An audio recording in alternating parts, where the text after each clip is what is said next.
ندای رهبر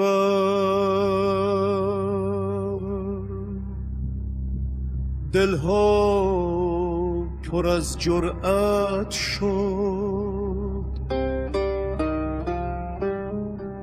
در سرزمین ایران عزم همیشه زنده بود.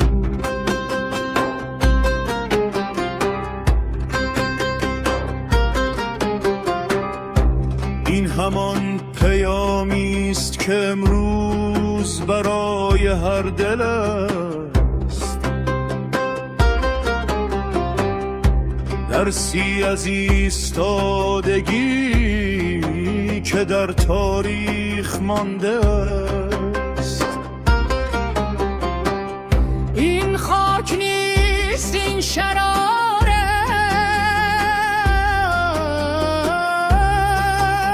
است، در خر دل یک بیداری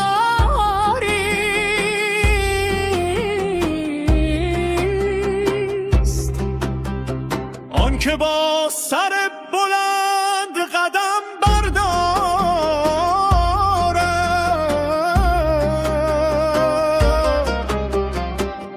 در راهش چه دشواری است. هر چند تاریکی عمیق باشد، یک شعله کافی خواهد بود. وقتی ملتی تصمیم بگیرد، هر طوفانی شکست خواهد خورد.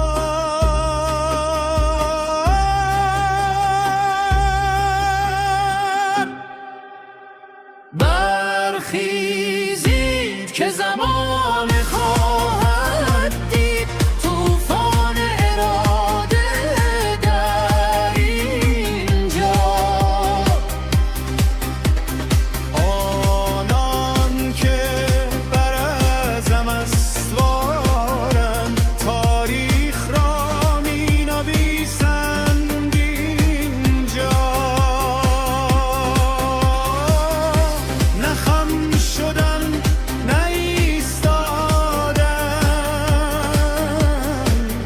این پیمان ما خواهد بود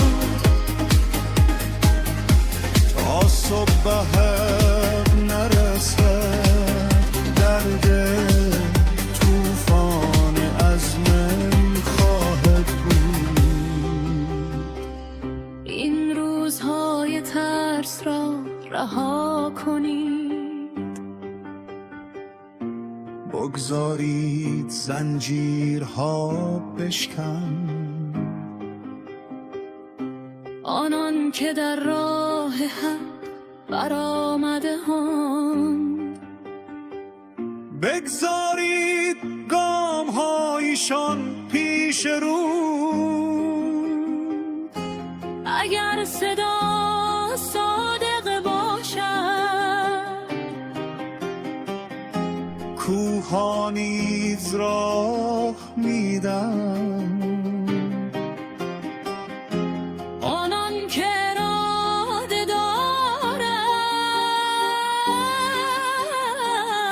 سرنوشت را تغییر میدن.